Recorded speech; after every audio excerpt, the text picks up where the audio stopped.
genuine, showcasing what's best for the movie.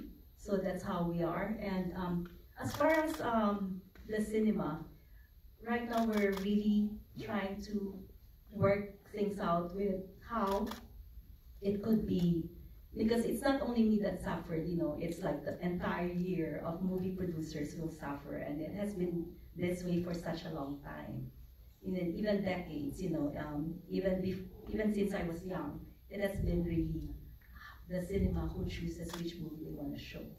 So hopefully, it's given a chance, kasi as what you said, nawala agad sila sa mga sinihan because they would think that a better cinema with higher gross could replace that cinema para for the profit, diba?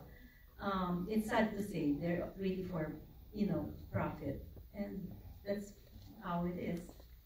And hope